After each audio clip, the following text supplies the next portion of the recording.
Welcome, everybody. So glad you're all here. I know some more folks are coming in, but this is an amazing, we have over a million, so that's success. Amazing. Well, welcome. I'm Rabbi Allison Solomon. Many of you know me. I'm TBI's rabbi educator and create community ed experiences for us all, in addition to our school programs for our younger ones. And I'm super delighted to partner with Sophie Wilkus. And I'll let you, Sophie, share a little bit about yourself. And then we have a jam-packed night. So, Sophie.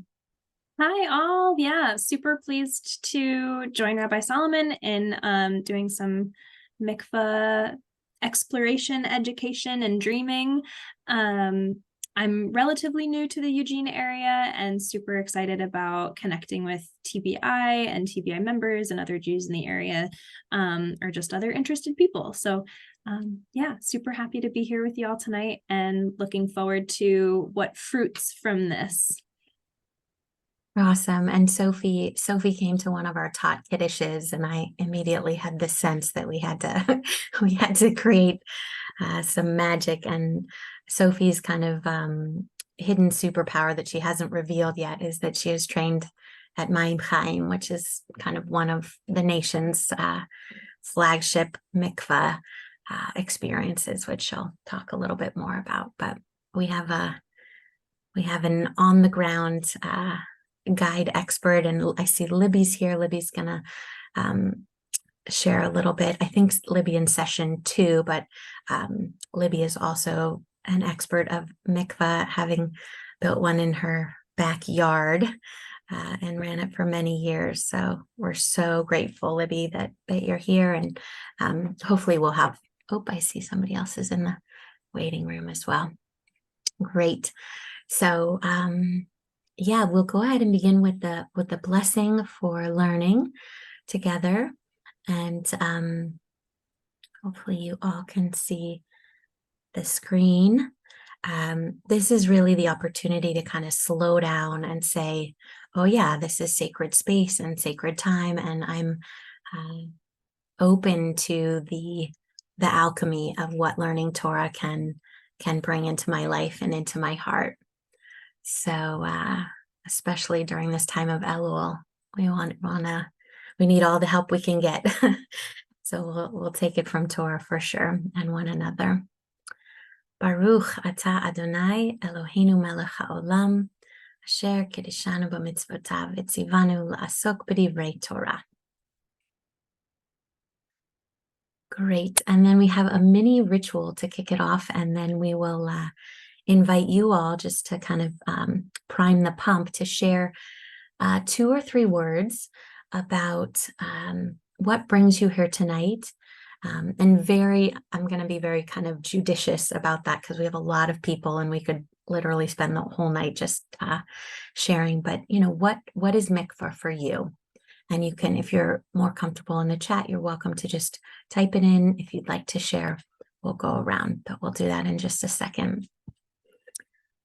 Oh, Sophie, what a joy. Look at you. You're so savvy in the chat. I love it. So, Sophie, do you want to introduce what is about to happen? Yeah, so because it is the month of Elul and we are discussing the use of mikvah as a part of our preparation for high holy days, as well as just frankly part of my personal practice for this month is blowing the shofar every day of the month. I'm super excited about this. It's a new addition for my annual practice. My baby is asleep in the next room, so we're going to see how this goes, if I wake him up or not. But I thought I would kick us off with some shofar blasts. Amazing. And if you haven't heard the shofar, I invite you to open up your hands, sit up tall, really allow yourself to kind of become the shofar as the sound comes through.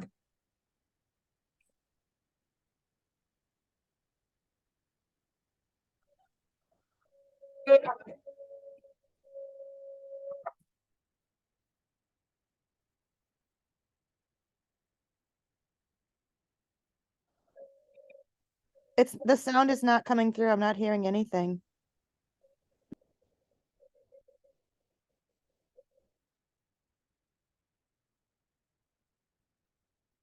Is anybody hearing anything? It is making noise, so that's sad to me. I'm so sorry. I wonder if it's a pitch that just doesn't travel, or perhaps something more mystical than that. Oh, wow. Maybe Zoom just doesn't know about shofar rot yet. But thank you, Sophie. That even just to, get the visual and know that the sound was created. It's very beautiful. Thank you. So I also wanted ritualistically to open us up with a chant, and hopefully this can be heard. You are welcome to be muted, unmuted. I'll ask I'll sing it through once while everybody's on mute, and then folks are welcome to join in. And again, with the kavanah, with the intention that, this being Elul, our prayers really are to both strengthen our hearts and to soften our hearts. Ahava v'rachamim chesed v'shalom. Ahava, that's all there is. V'rachamim chesed v'shalom. Ahava v'rachamim chesed v'shalom. We'll do it one more time. Ahava v'rachamim chesed v'shalom. Beautiful. Thank goodness for Zoom, even though it has its pluses and minuses, just that we can be together. It's pretty amazing. So just to kind of open us up visually to this conversation, the ancient and the new.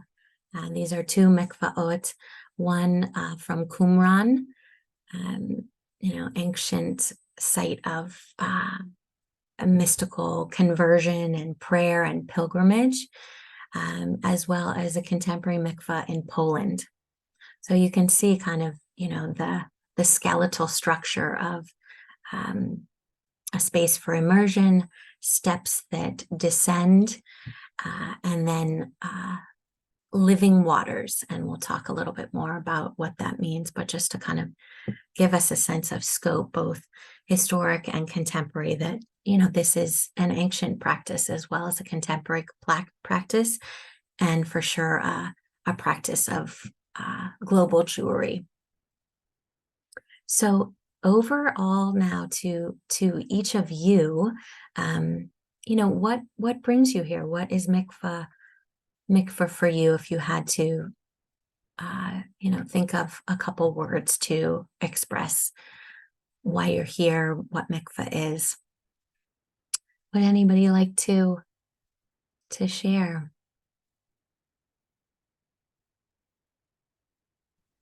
I'll throw one in. I wondered how you could get 2 classes out of the mikvah. That's why I'm here. Great. I see someone in the chat wrote a love letter to you, Sophie. This is great. Oh, things are coming in the chat. Yeah, Noah.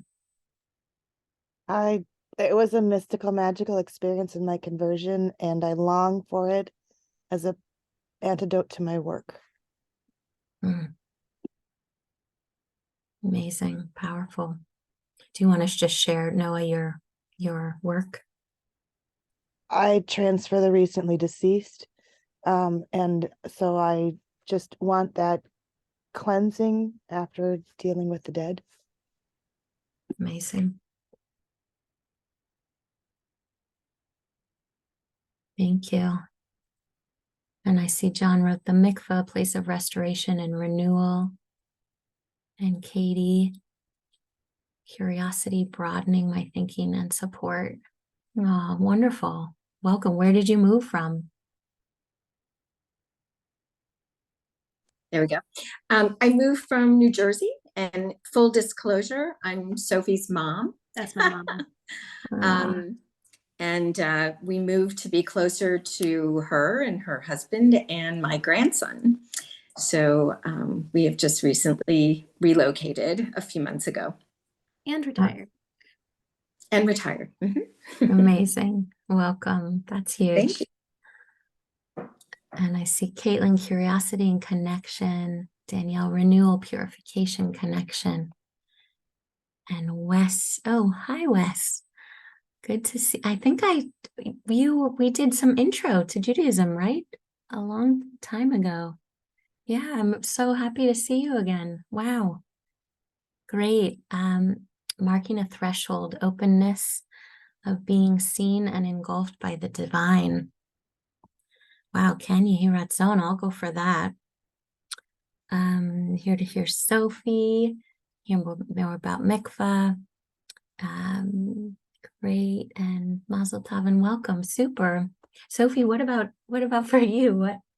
What brings you here? So much. Mikvah was such a big part for me in returning to and building on more observant Jewish practice, and just feeling that connection to ancestry, to history, to the universe.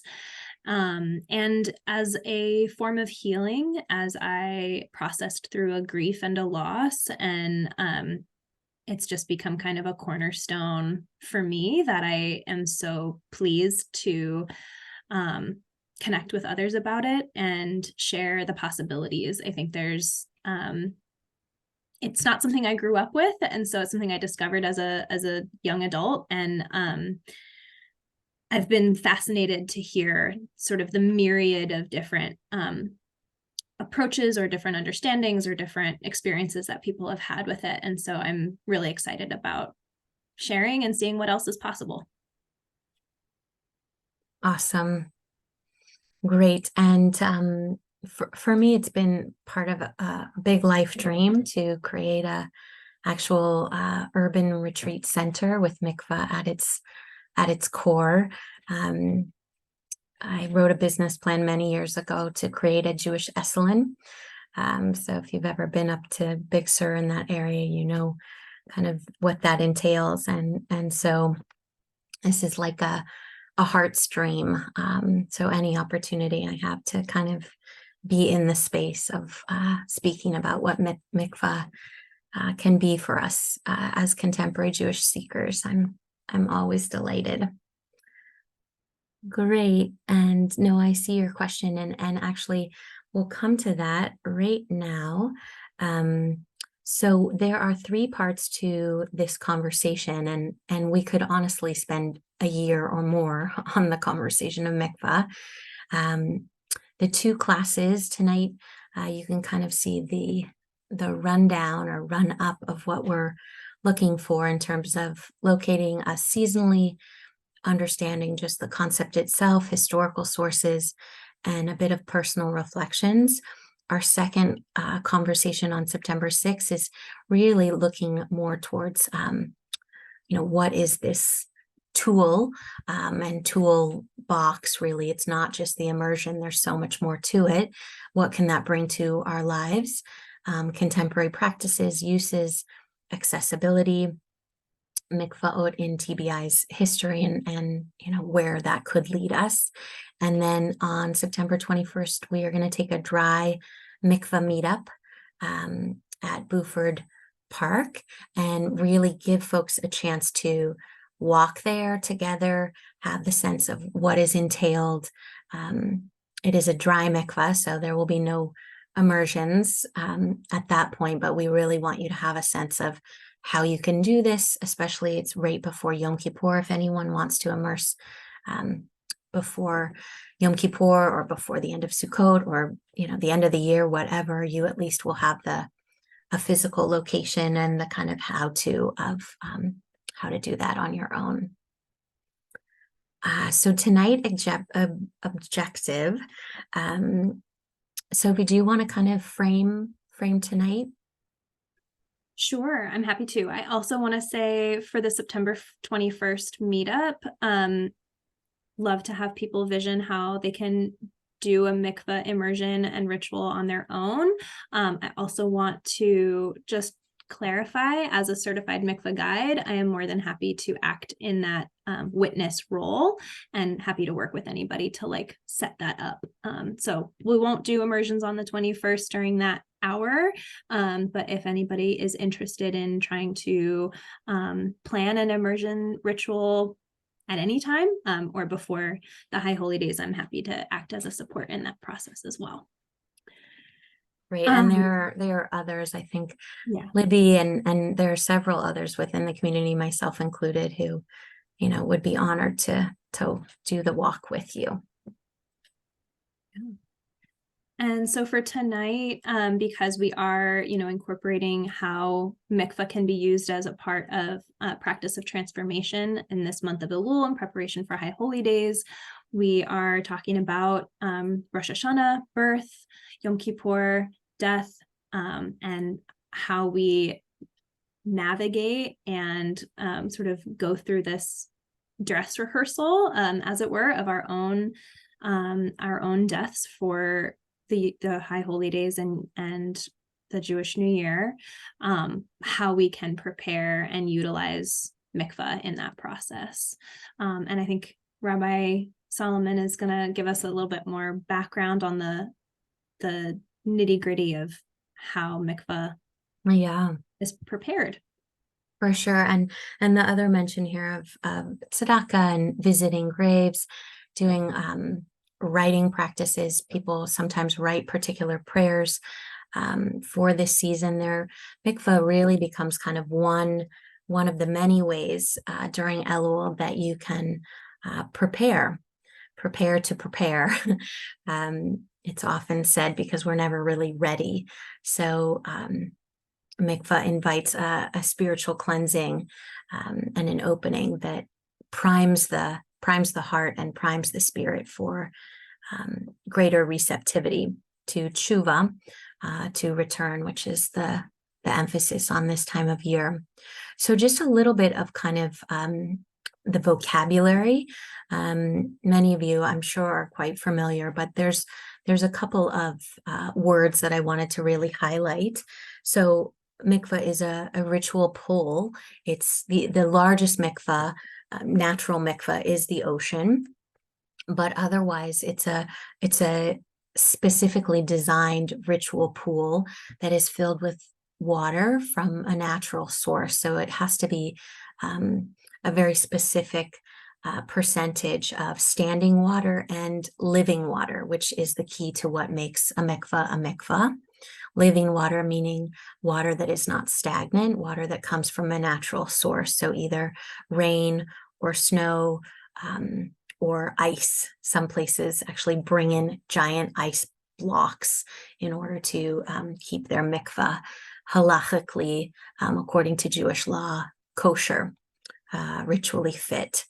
So the emphasis or the kind of impetus really behind mikvah is the understanding that as humans, we come in contact with multiple states. So we are alive, but we often come into contact with death. In Judaism, there's a huge kind of list of Jewish practices that relate to distinguishing between life and death. So mikvah is one of those. Kashrut is another one. You probably know about the separation between blood and milk. That again speaks to the distinction between death and life. So what's happening in a mikvah itself is that the immersion, and we'll come back to the preparation and all of that, but the immersion specifically with the meticulous preparation, purified. So it brings the body to a state of what is understood as tahor. And it's often misunderstood as a state of cleanliness, as opposed to dirtiness. This is a very important distinction. Tahor is actually a state of being ritually ready, from having been tameh, which is ritually unready. So examples of what would make someone tameh, ritually unready, would be direct contact with the dead. That's why Noah powerfully mentioned what she did about her professional work.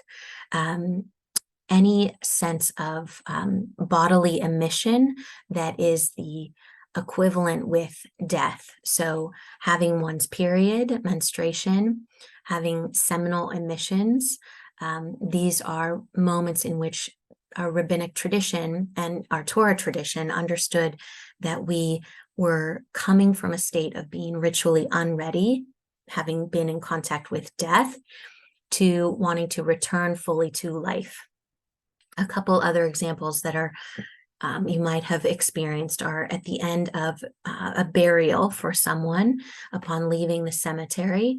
It's halachically suggested to wash one's hands with living waters, again, to demarcate having been with the dead, been in contact with the dead, to returning to life. Another one is upon waking, and washing one's hands in a ritual way, again, to distinguish between death. Rabbinic tradition understands that sleep is actually 1/60th of contact with death. And then you add on to that the potential of seminal emissions and all of these things. So to wash one's hands in the morning is another way to separate death from life. So I'll pause there and just ask if anybody has any questions. There's so much more to say, but I want to make sure everybody's with us. And the last pink definition you'll see here is that it's most typically understood as part of Taharat HaMishpacha, which are the laws related to ritual purity, specifically how to make sex the most holiest possible.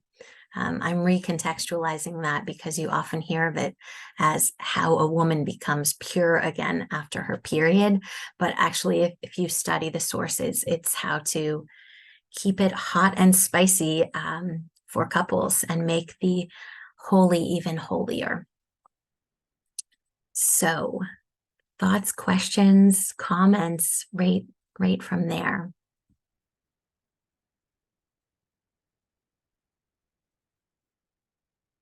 Can I say something? Yeah, Libby, please.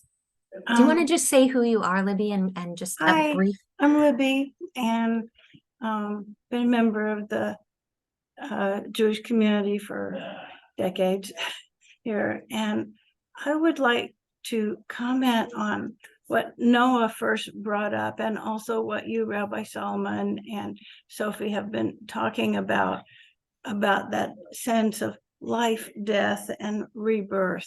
Yeah. And in my experience, a lot of the people who are involved in practicing mikvah are also members of a Hever Kadisha. And that because there's that sense of tahara is tahara, you're using water as a ritual practice that of course has a symbolic meaning. So thank you, Noah, for your comment. I really get what you're saying. Absolutely. Aw. Yeah, and most of these angels who are part of the Hever Kadisha are never kind of known or identified. That's a big part of being part of the process of bringing our ancestors home is the anonymity.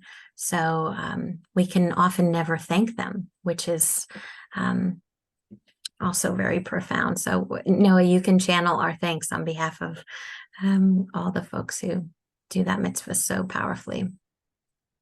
Yeah, Noah. I just wanted to go one moment over the whole hand washing can be kind of a quick mikvah thing. So when you do hand washing for mikvah kind of purifying, I thought that was just tap water, but do we need some kind of natural water in with that? And is that something that I can do maybe even just after I am with somebody that I'm helping? I feel like I'm left dangling, like I feel like I need some kind of, I wish we had a mikvah in Eugene. Yeah. Sophie, do you want to speak to that? I suppose I'm sort of well known for answering questions with questions, but so I think part of the question in your question is like, for you, is it important for that transition ritual to be kosher? And so there's lots of questions that kind of opens up, because part of what I love about mikvah practice is the ways in which we really can, if we get creative, expand it and make it more accessible, because we live in a community that doesn't have a mikvah built and structured. And so I think we have some opportunities to talk about like how we can make that work and happen. Whether it's rainwater collected and you're still pouring it, doing like netilat, or tap water, ways of marking the transition that work and matter to you, even if it's not a full body immersion. I think, yeah, I would ask the question of like, what do you want that transition ritual to look like? And is it significant to you that it is a kosher immersion every time? And I think that then opens the door for how we can think about bringing mikvah to Eugene in different ways. That's really good questions. And I am 400 feet from Dexter Lake. I can see it right now. You know, could I use my lake somehow? And if so, how? So those are really good things to think about. Thank you. Yeah, natural waters are sort of this amazing gift for us to make use of. I'll tell a brief story and then kind of pass it back to Rabbi Solomon, because I know we are watching time, but part of my training with Mayim Hayim, we did hear stories from a group of women who were practicing mikvah in open natural waters. And at one point were sort of shooed away from a public lake by a police officer who they later referred to as their mikvah attendant. And so there's ways we can get creative and recognize that there are risks in being publicly Jewish in these ways that are not condoned necessarily, but that doesn't mean that we can't try. So I would love to talk more about how to make natural water mikvahs work for us in Eugene, until and when maybe we can dream into being a more structured space. Yeah, thank you. Thank you both. And Noah, specifically, Netilat Yadayim is it does not need to be living waters. It's just from your tap. I mention it because of what Sophie's describing, that these are many ways that Jewish tradition uses water to create a transformation in states of being, which is a great segue to say there is lots of room for creativity in this, whether it's your shower. And I'm, to be clear, that is not a halachic mikvah, but we're going to be talking hopefully at the end of tonight about ways between this class and next class that you can kind of track your relationship to water itself as a way to explore, what is this gift from the heavens, and what can we do with it? I'm going to keep us going a little bit further just so we get a little bit more information out to us. John, I see your note. Libby's mikvah doesn't exist, unfortunately, but we'll hear more about the history and kind of the process that was taken, which is incredible. To just inform us more, we both of us, I think, shared a little bit about mikvah to us. So would you want to just briefly kind of, express kind of the Taharat HaMishpacha rhythm? Yeah, and I love the way that you frame this, Rabbi Solomon, about how we elevate and can really make sex and, the union of our marriages or relationships, whatever status they hold legally, the most holy, that we elevate the time that we share in those spaces. And so the rhythm in Taharat Mishpacha is typically after, and there's a couple ways that I like to think about this too, but typically after a menstruating partner completes their cycle, their menstrual period, they will typically count about 7 days. It does depend a little bit on tradition. Sometimes folks count more like 14, but there's a period of time where you're counting no bleeding days, rather than saying clean days, because it's not about dirty or clean, but we count unbleeding days, and then immerse in mikvah. And typically that evening or shortly thereafter is sort of a reunion, a reunification of the partners in whatever way matters and makes sense to them. Again, in a way of elevating that union, as well as creating some separation so that there's an experience of, oh, I miss you, or focusing on another aspect of the relationship during that separation. Yeah, powerfully said. And again, when you think about Havdalah at the end of Shabbat, it's a similar way to draw a separation, a distinction. Havdalah means to just distinguish between states of being. And it's those distinctions that make both Shabbat and the weekday significant, right? Otherwise, we wouldn't have any kind of reset button if we didn't have Shabbat, which is what makes it so powerful. So similarly, the space between the reunions and the space away from the partners becomes very powerful. And we'll again speak more about contemporary ways in which mikvah is used. That's one of the most traditional. It was also just used by people before major events, such as before Rosh Hashanah or Yom Kippur, before Shabbat. Kabbalistically, it was often people would go to immerse, and you can imagine it was a schwitz. It was this kind of incredible time of connection and intimacy with oneself, perhaps with one's community, but a devotional time. So speaking of devotion, I want to just kind of return us to this notion of, what is it that we are doing? What is the kind of potential of mikvah? Why is it so significant within Jewish tradition? So the Mishnah Torah on mikvaot says defilement is not mud or filth to be removed with water, but it's a matter of biblical decree. And I'll show you a few of those sources in a moment, but it depends on the heart's intent.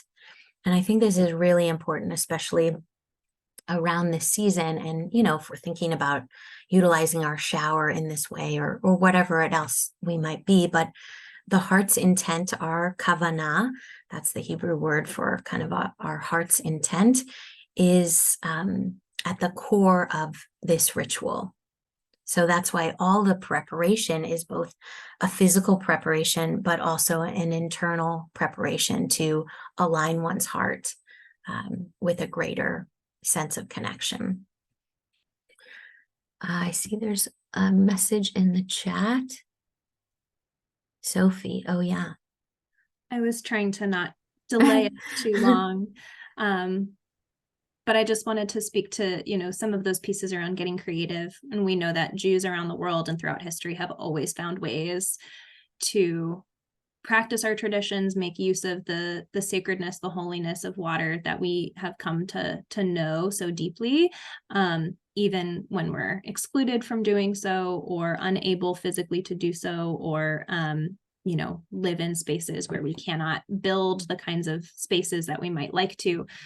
So I just want to encourage us to keep thinking creatively about how we can make use of what we have. Absolutely. And there's a sacredness around mikvah in the sense that it's often practiced at night in the dark. to highlight the nature of intimacy and privacy. So it's already covert in the way that it is often practiced, and very for the purpose of privacy and intimacy with oneself and source. So we'll come back to that, but yeah, the covert, I would say, is already built in to the technology of Mikvah. So Rabbi Samson Raphael Hirsch, who's a leading thought leader within modern Orthodoxy, draws this connection, and I think this text is very powerful. He says, when a person immerses their entire body, which is part of the halacha, part of the ritual of it needing to immerse, you can't immerse one part. It has to be the entire body, every part of you. That's why, taking off nail polish and the removing of stray hairs, these things become critical, because you want your entire body to be in contact with the water itself. You can't be touching the ground. You have to be totally kind of floating. You can kind of think of a womb, where there's nothing to hold on to. It's only you and the water. And sinks completely. I love that kind of element. You're kind of, you can kind of feel this surrender component. And what happens is all connections between us and the realm of impurity or reality, one might say, are severed. We leave the ground of human beings and return for a moment into the world of elements in order to begin a new life of rebirth. So I love that, because it's again, it takes it out of this pure, impure, ritually ready, ritually unready, and says, this is a moment of return literally to the source of life. Libby, I see you nodding. Is there something there that resonates for you?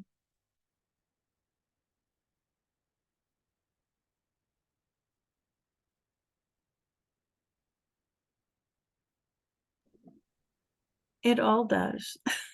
Yeah. And I just, sometimes people came at night, sometimes people came in the day to ours, sometimes people brought friends, and sometimes they came alone and just had one of us as a witness. So there's a lot of variation.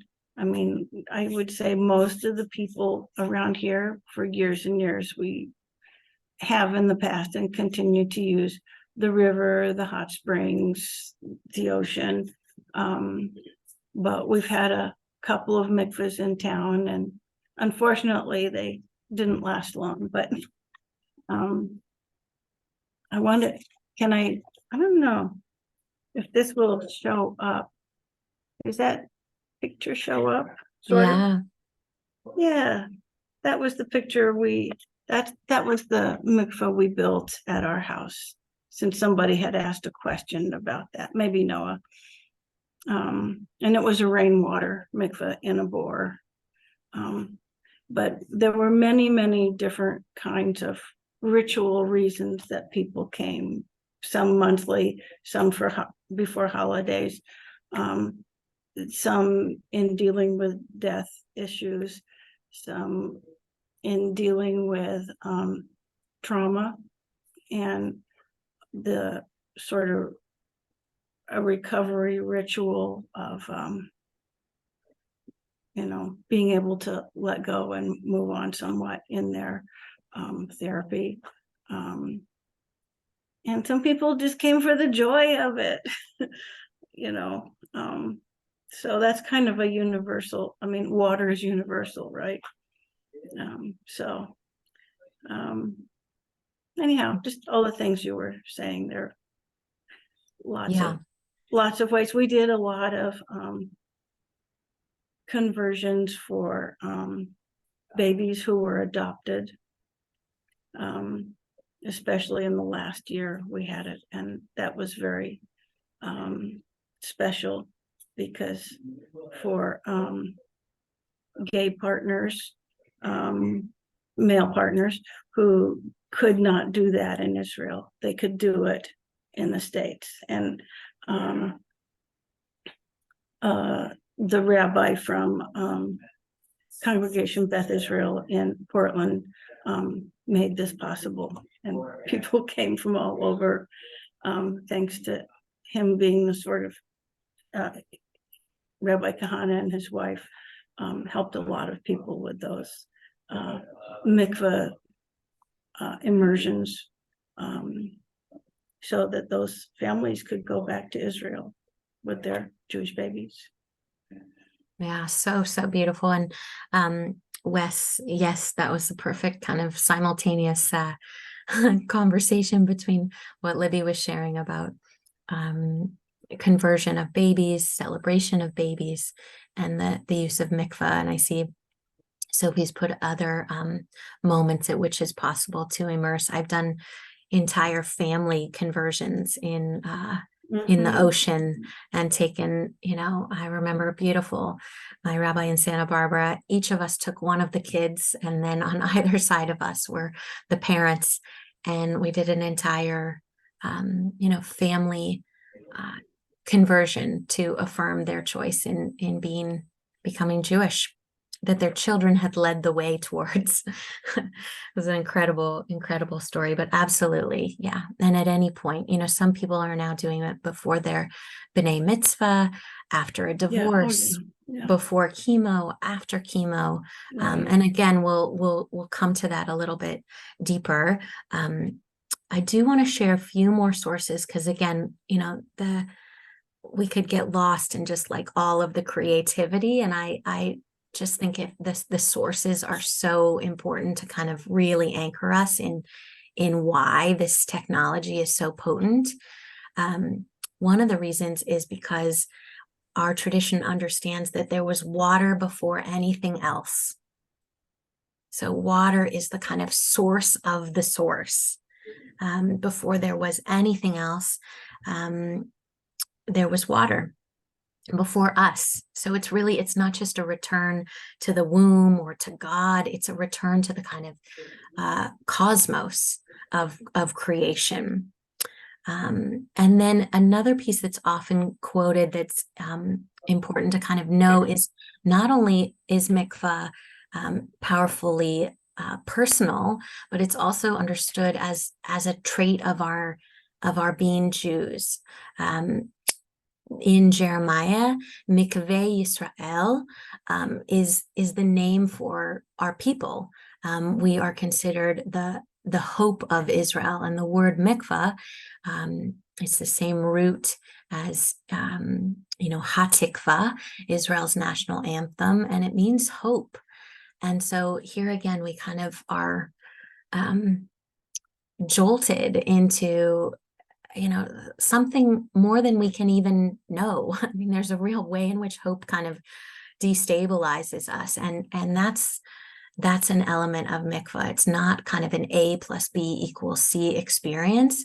There's a kind of element of magic and unveiling that happens in a mikvah. And I say this having, witnessed so many immersions, and people thought, oh yeah, it'll be like this, or I'm going for this purpose.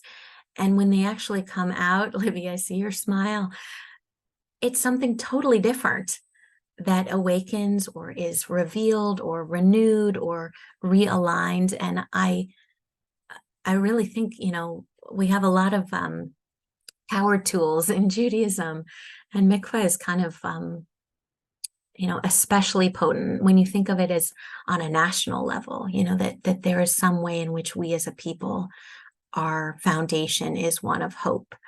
And along those lines, Chief Lord, Rabbi Jonathan Sachs, of blessed memory, speaks to the distinction between optimism and hope. And I think, especially if you look at our world today, to remember our relationship to hope as a people is very potent. He says optimism and hope are not the same. Optimism is the belief that, the world is changing for the better.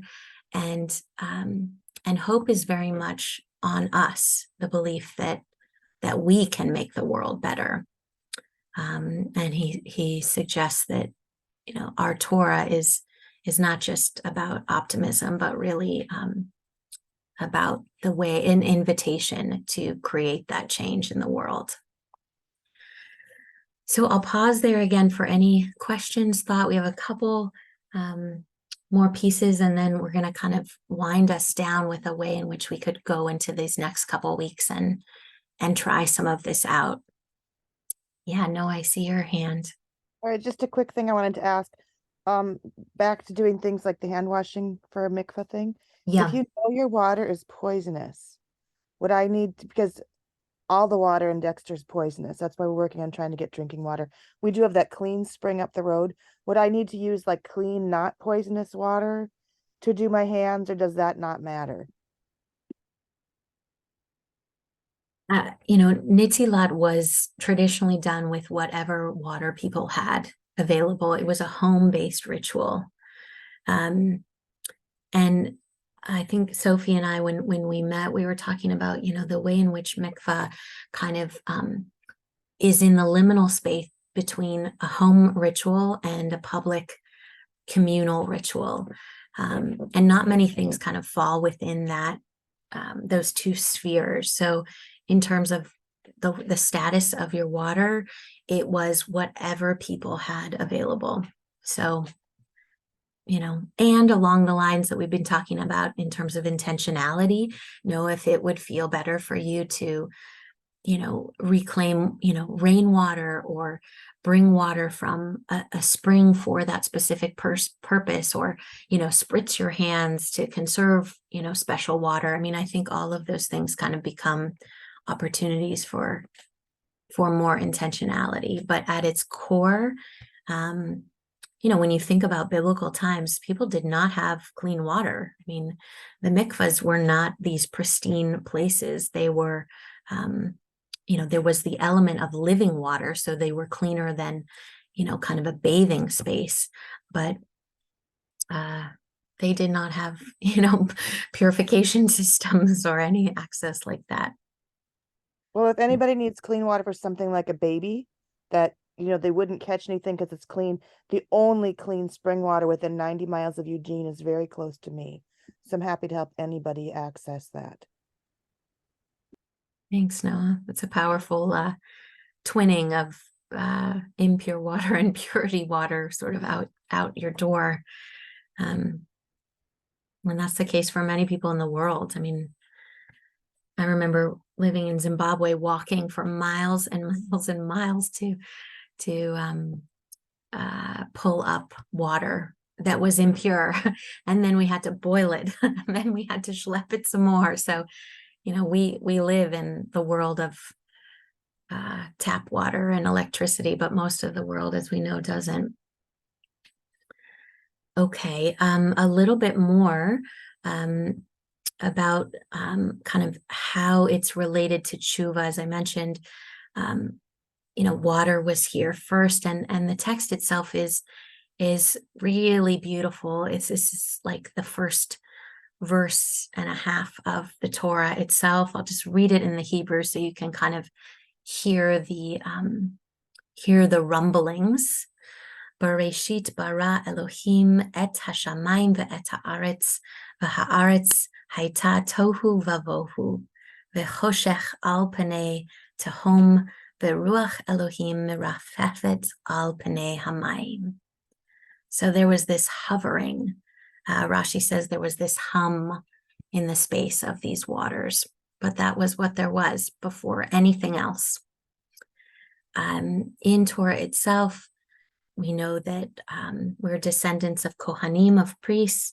That water, of course, had a huge role, especially considering how dirty life was then. You know, dirty, I'm using in quotes, but the lack of kind of regular bathing and things like that, and the frequency of contact with the dead, living, you know, animals and people and everything like that.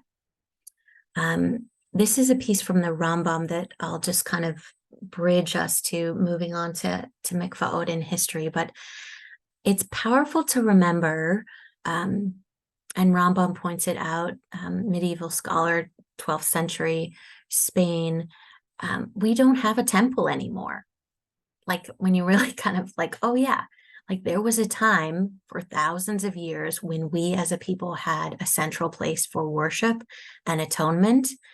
And what takes the place of a temple is tshuva itself, is this whole area that we are striving towards during this season. So I'll pause there and just kind of accentuate, like, if you think about, I mean, here, I'll use my phone for a second. You know, this was the temple. This was the place, the epicenter of all of our prayers, all of our hopes, all of our dreams, all of our reparations for things that had gone wrong. People pilgrimed, you know, Hajj from all entire parts of the world. Without that, rabbinic tradition came in to say all of Judaism is not lost, which was in and of itself a huge reinvention. We could have had an end to the entire Jewish people after the temple was destroyed, but we didn't. And what Maimonides is saying, that in place of that temple became our heart's efforts, particularly around return and tshuva and prayer. So if that doesn't lay it on thick, I don't know what does. It's pretty powerful. Sophie, do you want to just share a little bit of these photos and kind of walk us into kind of towards the conclusion? And I can just flash them through if you want to see.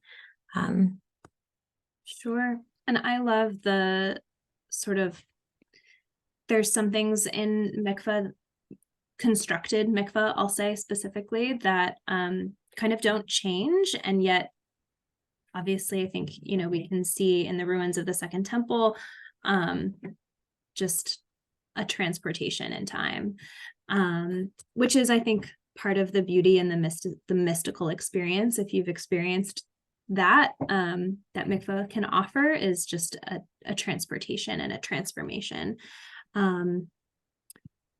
So yeah, so there on the left, you have the ruins of the Second Temple, the oldest known mikvah in Europe on the right-hand side. There's also, it's not halachically kosher. There is another mikvah in Ashland, and then there's a mikvah in Portland called Rachel's Well. Someone asked a question in the chat about that, which I'm also considered an ambassador for, and I can guide at Rachel's Well in Portland as well. And yeah, the one in Ashland is kind of situated within a spa type atmosphere. Let's see if we have other, Libby, other photos. Sophie, I see Libby's hand. Oh yeah. Yeah, Thank Libby. you. An eye. Can I, Please. where's the unmute? We Okay, can hear you. Okay. Those two photos, they're transposed. The one with the photo with the several different pools is on the left. That's from Syracuse in Italy. And it's very old. I've been there. And the Oh. picture on the right with the limestone, that's not in Europe. That's the one at, Yeah, yes, that's correct. I just it's wanted to totally, clarify that. yeah. Yes. Thanks, Libby. Yeah, I was working on the column thing and I got a little Yeah, no, I got it. I just wanted to clarify it for dizzy. people.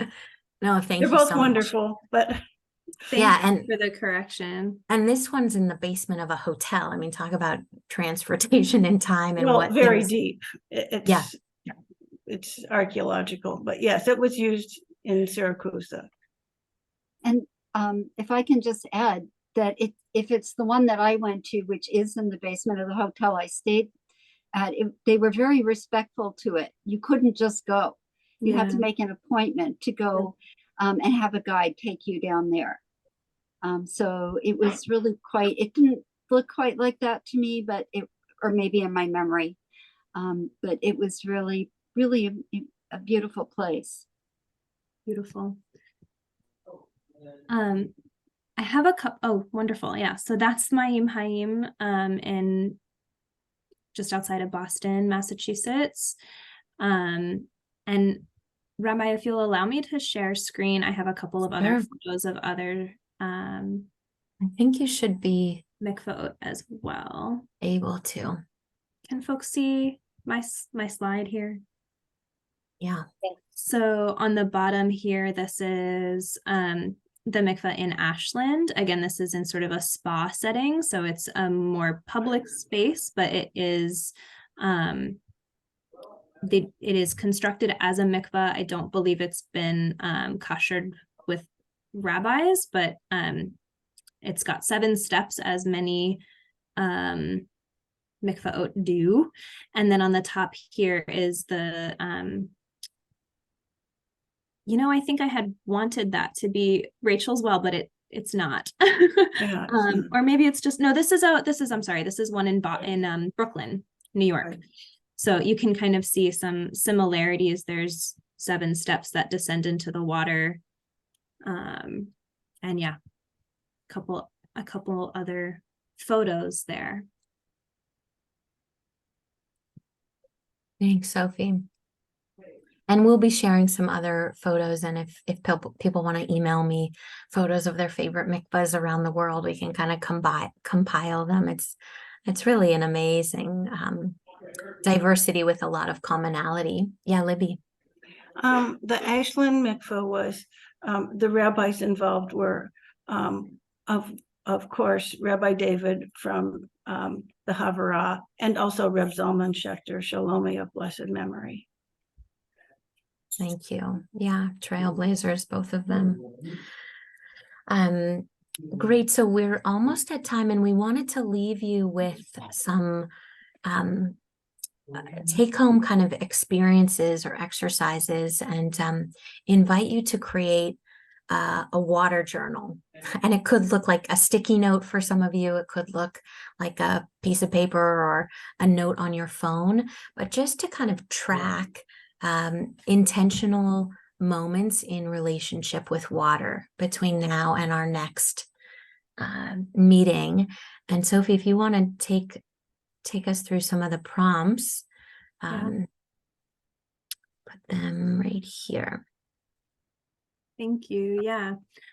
So I will cite my sources. These prompts are adapted a little bit from this Simple Queer Mikvah Guide zine, which I found online, and I'm grateful to. And so some of the prompts here for your water journal: what are the ways that you honor your body as sacred? And if that feels new or like a distant thing that you're grasping towards, you can try finding one thing that you appreciate about your body. What are the ways that you are challenged to honor your body as sacred? What is your personal mikvah mission statement? What are you looking to take away from this class or series, or how you want to move this into your Elul practice and preparation for Rosh Hashanah? What does water provide for you, and where does your water come from? And I love that we've sort of been having that conversation already for the last hour. And I would encourage folks to connect with even an Indigenous land map, and connect with some of the other folks who have been caretaking for the water that we have the benefit and the responsibility towards using where we are. And then and I also included this for one day, for an entire whole day.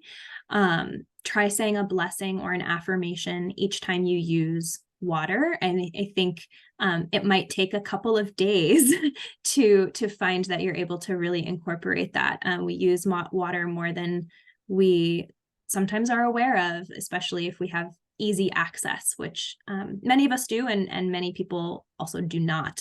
And so bringing a little bit of awareness around this sacred resource, which is not a given, and yeah, and how that practice changes your relationship to the sacred waters. There's a few options for blessings or affirmations that you can use with water. We've talked a little bit about Natilat, and that's a prayer that you can use with hand washing. But I would be really interested to hear what people come up with as you explore that as a practice. Definitely, and write your own. I just put the traditional blessings said over water. And when I was first doing food blessings, I totally made the mistake of choosing to take on, just as you're describing, Sophie, water as the first thing I would do a blessing for all the time. And I was like exhausted. So just pace yourself, everybody, because it is, you might just want to have like a moment during the day, like, for a lot of people, washing dishes becomes their kind of place of centering, and, just take that time to bless that water, feel it blessing you, whatever it might be. But, if this practice is a welcome invitation, go ahead and make it yours. We just wanted to give you something as a way to bridge these two conversations and explore your relationship with water as it is. And the last piece is this piece by Audre Lorde, one of my great heroes, who says, in part, caring for oneself is not self-indulgent. Instead, self-care is self-preservation and also an act of political warfare. So I thought I'd leave you with a punch. But it's, and the counter to that text is one that I didn't mention, but Hillel the elder is kind of chased by his students who say, "Where are you going?" And he says, "To do a mitzvah." And they say, "What mitzvah?" And he says, "To take a bath." And they say, "How is that a mitzvah?" And he points out to them that, if the Greeks around him were washing their sculptures, how much more so can we attend to our bodies and care for them? So it was a big night. Our next conversation will also, be filled with thoughts. And if you have things that you want to share or text or images, again, feel free to email me.